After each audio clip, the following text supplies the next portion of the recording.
আসসালামু আলাইকুম। আপনারা সবাই কেমন আছেন? আশা করি ভালো আছেন। যে যেখানে আছেন সুস্থ আছেন। আলহামদুলিল্লাহ, আপনাদের দোয়ায় আল্লাহ তাআলার অশেষ রহমতে আমরাও সবাই বাড়িতে ভালো আছি এবং সুস্থ আছি।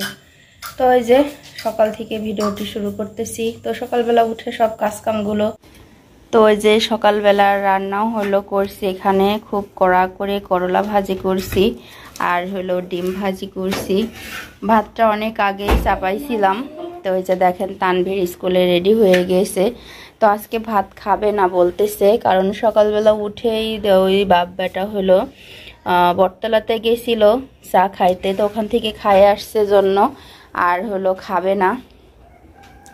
আর এদিকে ছায়ামণি রাত্রে রুটি বানাইছিলাম, সেই রুটিটা সেকতেছে আবারও গরম করে হলো ডিম দিয়ে খাবার জন্য। তো এই তো হলো আজকের সকালের খাবার। চলো আপু খাতে খাতে তোমাকে রাখি আসি। তো আজকের আবহাওয়াটা অনেক সুন্দর, কারণ মেঘলা মেঘলাও হলেও প্রচুর বাতাস হচ্ছে। তো এই বাতাসে অনেক ভালো লাগতেছে। দেখেন কি ঝড়, মনে হচ্ছে ঝৌড়ো বাতাস, অনেক বাতাস। আজকে ঝড় হবে বলতেছে তানভীরেরও আজকে শরীরটা অতটা ভালো না মনে হয়। ও হলো স্কুলে যাইতে চাচ্ছে না। চলো হাঁটো। আজকে হাঁসগুলো আর ঢেকি নাই, কারণ এমনি ঠান্ডা ঠান্ডা আছে, চারিদিকে বাতাস হচ্ছে। যদি থেকে একটু বাহিরে ঘোরাঘুরি করে তো খাইতে পারে। চলো, তোমার স্কুলে দেরি হয়ে যাচ্ছে, আর একটু এরা থাক।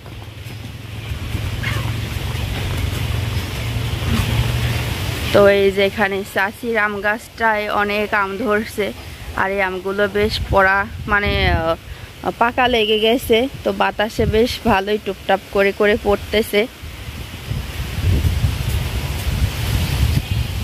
আজকে তানভীর তো স্কুলে যাইতেই চাচ্ছে না, ওর ভালো লাগতেছে না, আর বলতেছে যে ঈদের ছুটি পড়বে। তো আসলে যাওয়াটা একেবারে খুবই দরকার, ও বললেও তো হবে না, অনেক বুঝায় সুঝাই তারপরে হলো নিয়ে যাচ্ছি। তার কারণ যে 1 তারিখ থেকে দেখা যাক। হ্যাঁ, তো স্কুলটা যদি মানে কবে থেকে ছুটি দিবে, আবার হলো স্কুল ঈদের কয়দিন পর থেকে খুলবে, শুরু হবে, এগুলো জানার জন্য তো ওকে অনেকক্ষণ ধরে বোঝায়ে নিয়ে যাচ্ছি। তো এদিকে 7-8 মিনিট লেট হয়ে গেছে। ম্যাডাম এতক্ষণে ক্লাসরুমে ঢুকেও পড়ছে হয়তো বা। চলো। তো সকাল থেকে কিন্তু ঝিরিঝিরি বৃষ্টি পড়তেইছে। তো এর মধ্যে হলো কোনো কাজ ছিল না, সব বাসি কাজগুলো সারার পরে ভাবলাম যে কিছুটা হলো সব কাপড় চোপড় বাতিল করব।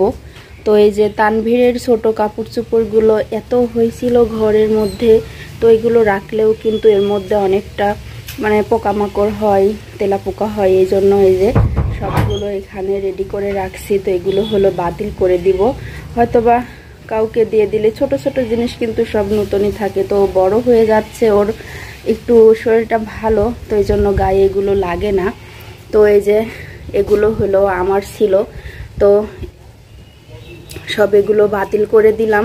তো এখন এগুলো যদি ছোট ছোট করে কাঁথা পেরে সেলাই করে রাখা যায় তা তো হলো চলবে, এই জন্য এখানে এগুলো রাখছি।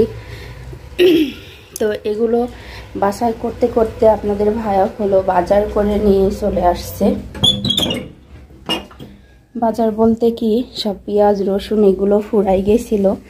তো আজকে আর চলার মতো ছিলই না। আজকে 2-3 দিন আগে বলছিলাম যে কাঁচা মানে এগুলো ফুরাই গেছে। তো আমি বাড়ির ওপর থেকে না, তো বটতলা থেকে আমার শ্বশুরকে দিয়ে আনাইছিলাম। তো টুকটাক করে যেটুকু সংসারের লাগে আজকে কয়দিন আমি কিনে মানে সংসারটা হালকা পাতলা করে চলালাম। তো এই যে আপনাদের ভাইয়া হলো নতুন হাটে গেছিল সকালবেলা, ওখান থেকে ও কিন্তু আবার এসব ছিটকা বাজার করতে চায় না, তো ও হাটেই বেশি বাজার করে। তো এই যে দেখেন অনেক সুন্দর কিন্তু পেঁয়াজ, প্রতিদিন সকালে বাড়ির উপরে পেঁয়াজওয়ালা আসে, তো এত সুন্দর পেঁয়াজ কিন্তু পাওয়া যায় না। দামটা কম হলেও জিনিসটা ভালো হয় না। আর এই যে তো নতুন হাট থেকে সব নিয়ে আসছে। তো রসুনগুলো অনেক সুন্দর, তো সুন্দর জিনিস কিন্তু খাইতেও ভালো লাগে, কাজ করতেও ভালো লাগে। আর এখানে নিয়ে আসছে হলো আদা। তো আদা কিন্তু আমার কেনাই ছিল ঘরে, তো ফ্রিজে আমি 2.5 কেজির মতো আদা কিনে রাখছিলাম, খাইতে খাইতে এখনও আধা কেজির মতো আছে। তারপরও আবার নিয়ে আসছে, কারণ সামনে হলো ঈদ চলে আইছে, তো ঈদে তো এসব কিনাই লাগবে, এই জন্য তো এতটা কিনছে। এগুলো দিয়ে হলো ঈদ হয়ে যাবে, ঈদের তো আর বেশি দিন বাকি নাই। আর যা কেনাকাটা আছে আস্তে আস্তে করে ফেলবে। আসলে গরিব মানুষের কিন্তু যারা দিন মজুরির কাজ করে তাদের জন্য হলো এটাই বেস্ট। তো যখন যেটা হাতে হবে সেটা হলো অল্প অল্প করে কিনবে। তোমার আদা কিন্তু ভালো আসেনি, পোকা আছে ভিতরে, পেঁয়াজগুলো সেই সুন্দর, রসুনও টাটকা। তো এই তো হলো বাজার। আপনাদের ভাই হলো ভাত খেয়ে চলে গেছে, তো ভাইয়া ওকে ডাকছে জন্য খুব তাড়াতাড়ি চলে গেছে। আর এদিকে আমি সবগুলো সুন্দরভাবে গোছায় ফেলছি। আর এখন শুধু দুপুরের রান্নাটা বাকি। আর আজকে দুপুরের রান্নার মতো কি তরকারি আছে সেটাই হলো দেখব। তো এই মুহূর্তে আবার কারেন্ট চলে গেল, তো কাজের কিন্তু শেষ নাই। তো এই যে দেখেন ফ্রিজটাও বেশ নোংরা হয়ে গেছে, তো এটা মুছতে হবে। তো আজকের তরকারি আছে পটল আর চাল কুমড়া, তো এটা দিয়ে আজকে হয়ে যাবে। তরকারি এখন অত লাগে না, তারপরও আর কেমন জানি কিছু খাইতে মন যায় না তরকারি, শুধু ভর্তা খাইতে মন যায়। ধনিয়া পাতা আছে, তো এটা দিয়ে আজকে কোনো রকমভাবে দুপুরে তরকারিটা চালাই নেব। তো এই যে দেখেন কারেন্ট ছিল না, তো এই ফাঁকে আমি তো এই যে অনেকগুলো বরফ ছিল, তো আমি হালকা কিছুটা করে হলো ছাটাই ফেলাই দিয়েছি আর সব গুছাই রাখলাম। তো এই থাকটা পুরোই খালি করে ফেলছি। তো তেমন মাছ টাছও সব ফুরাই গেছে, আবার কিনবে তারপরে, তো ফ্রিজটা ভর্তি হয়ে যাবে। এমনই হয় গরিবের জিনিস, তো এই আসে এই নাই। তো আস্তে আস্তে ঘরের ভিতরে বৃষ্টি লাগা দিন বসে ঘরটাও পরিষ্কার করে ফেলছি, আবার হলো এই যে ফ্রিজটাও পরিষ্কার করছি। শুধু এখন বাকি আছে যে ফ্যানটা মোছা, তো ফ্যানটা তো আমি মুছতে পারবো না, তো ছায়ামণি আসলে, ছায়ামণি যখন বাড়িতে থাকবে তখন মুছবো। আর আপনার ভাইয়া যখন সময় পাবে তখন এই যে টেবিল ফ্যানটা মুছে নেব। তো দুপুরে রান্নার জন্য এখানে তরকারিটা কেটে রাখছি, এর মধ্যে হলো চাল কুমড়া দিছি আর এই যেগুলো হলো শাকের ডাঁটা। তো আমার ছোটো চাচি শাশুড়ি আজকে হলো শাকের ডাঁটা সবাইকে দিছে, তো আমাকেও দিয়ে গেছে। ভাবলাম যে আজকে দুপুরে একটাই তরকারি করব, কিছু করতে ইচ্ছে করছে না। আর আজকে অনেক কিছু ধুইছি, তামান মানে ঝাঁকা মাকা যেখানে যেখানে ছিল। তো সামনে তো ঈদ চলে আসছে, আজকে সব কিছুই ঘরের ভিতরে টুকিটাকি কাজগুলো করে রাখছি।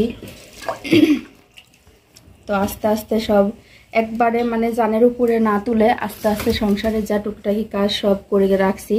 আর যেখানে মাছটাও ভিজায় রাখছি, তো বরফটা ছাড়ার জন্য এগুলো ধুয়ে রেডি করে নেব। আর আপনার ভাইয়া আসতে আসতে আজকে একটু দেরিই হবে বলে গেছে, এই জন্য অতটা তাড়াতাড়ি রান্নার ইয়ে নাই। ছায়ামনেও স্কুলে গেছে, তানভীর চলে আসছে, তানভীরকে খাওয়ায়ে সব রেডি করছি, মশলাগুলো বের করে রাখছি।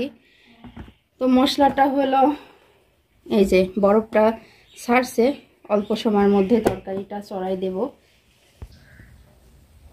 এই যে এখানে কাপড় নিয়ে বসছি, তো এটা হলো ছায়ামনের জন্য। আপনি এক আপু কমেন্ট করছে যে জাম কালারটা আমার জন্য হলে ভালো হয়, কিন্তু আমি হলো আমি যে কালো মানুষ এজন্য আপনাদের ভাইয়া হলো এটা নিতে বলছে।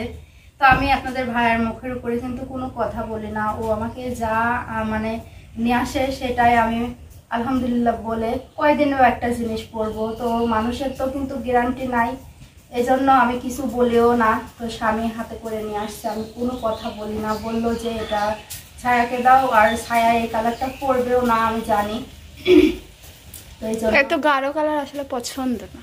হ্যাঁ ছায়ার খুব, আমার মেয়েটা অনেক সাধারণ মানে সাদা মাটা একটা, কোনো ইয়ে নাই। তো এটা হলো ছায়ামনির জন্য আর এটা আমার জন্য। তো আমার কাপড়টা আমি কাটার জন্য বসেও পড়ছি। তো দুপুরে রান্না করতে যাব, তো মাছটা যে ভিজায় রাখছিলাম, তো এখনো বরফটা ছাড়ে নাই। এই জন্য ও আর কি সব রেডি করে আসছি। তো কাপড়টা কাটবো, কেটে রাখলে কিন্তু যখন তখন বানানো যায়। তো এই যে মেশিন করে সুতাও কিনে নিয়ে আসছি আমি।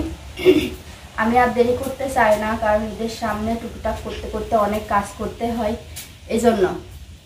তো কেটে রাখলে যখন সময় পাবো ঘ্যাট করে কিন্তু বানানো হয়ে যাবে, এই জন্য বসছি কাটার জন্য। তো এই যে কাপড়টা হলো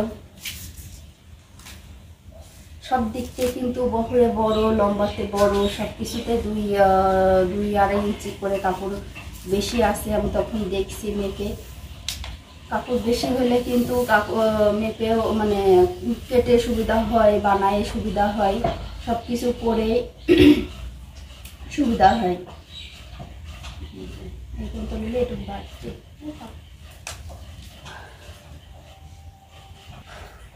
তো আগে কাপড়টা কাটি, তারপরে যখন বানাবো তখন আপনাদের সঙ্গে আবার শেয়ার করব।